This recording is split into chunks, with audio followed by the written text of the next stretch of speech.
रामराम मंडळी, मी सावता काळे, मराठवाड्यातला ऊस उत्पादक शेतकरी. मराठवाड्यात ऊस उत्पादनात ॲव्हरेज कमी यायचं सगळ्यात महत्त्वाचं कारण म्हणजे आपण जे तुट्ट्यानं पाणी देतो आहे, या पाण्यामुळं ॲव्हरेजमध्ये घट कशी होते हे सांगण्यासाठी हा व्हिडिओ आपण आज बनवत आहे. तर होते काय की आपण 20 mm किंवा 16 mmची एक तुट्टी काढतो. ती तुट्टी काढल्यानंतर आपण मोटर चालू करतो.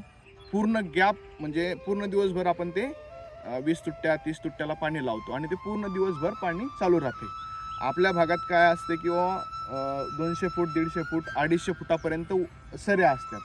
तर त्या सऱ्याला पाणी जाण्यासाठी तुट्ट्या चालू करतात. मधातच कधी कधी लाईट पण जाते. मग आपल्या सऱ्या अर्ध्यापर्यंतच भिजतात.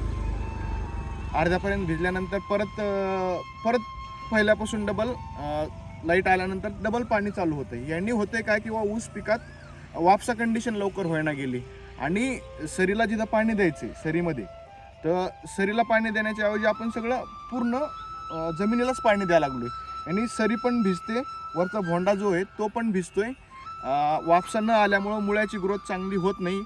मुळ्याची ग्रोथ चांगली न झाल्यामुळं ऊस आपण दिलेले ऊसाला जे अन्न न्यूट्रिएंट्स आहेत म्हणजे NPK असेल, मायक्रोन्यूट्रिएंट असेल, तर मुळ्यात जर नसल्या, समजा माणसाला जर दातच नसले तर तो खाणार काय, तशातलीच गत ऊसात पण होते. म्हणजे ऊसाला मुळ्यात जर नसल्या तर आपण किती जरी अन्न दिलं, किती जरी महागाचा डोस टाकला तर तो खाणारच नाहीये. तर जितकी वापसा कंडिशन जास्त तेवढी मुळ्याची हालचाल चांगली. आणि वापसा झाल्यानंतर ऑक्सिजन खाली जातो. ऑक्सिजन खाली गेल्यानंतर मुळ्याला ऑक्सिजन भेटतो, त्याने हालचाल व्यवस्थित होते, मुळ्याची ग्रोथ चांगली होते आणि आपण दिलेले खतं पूर्णपणे आपटेक होतात. तर याला उपाययोजना काय करायला पाहिजे किंवा याला पर्याय काय काढायला पाहिजे? होता होईल तेवढं तर आपल्या मराठवाड्यात जास्त जमिनीत म्हणजे 10 एकर 5 एकर 20 एकर 25 एकर अशा जमिनी जास्त असल्यामुळं पाण्याचा लोड येतो. पाणी पाळ्याला लोड जास्त येतोय. त्यामुळं हे शॉर्टकट मराठवाड्यातल्या शेतकऱ्यांनी शोधले. पण याच्यासाठी एक चांगला उपाय म्हणून आपण तो करू शकतो.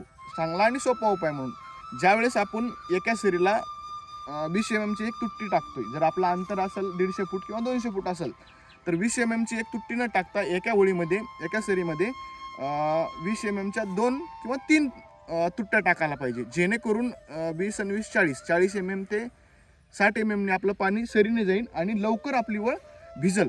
आणि फास्ट भिजल्यामुळं वापसा लवकर येईल. वापसा लवकर आल्यामुळं न्यूट्रिएंट्स आपटेक होतील आणि न्यूट्रिएंट आपटेक झाल्यामुळे 100% आपला ऊस चांगला हिरवागार दिसेल, चांगला आलेला दिसेल आणि आपल्याला ॲव्हरेजमध्ये टनेजमध्ये त्याचा 100% फायदा होईल. तर ही छोटी गोष्ट आहे. जिथे एक तुट्टी टाकायची तिथे 2 किंवा 3 टाका. सोपं आहे. 100% याचा आपल्याला फायदा होऊ शकतो.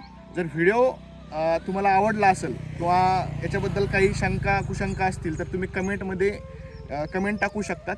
आपण त्याला पण योग्य रिप्लाय देऊन त्याचं पण निरासन करण्याचा प्रयत्न करू.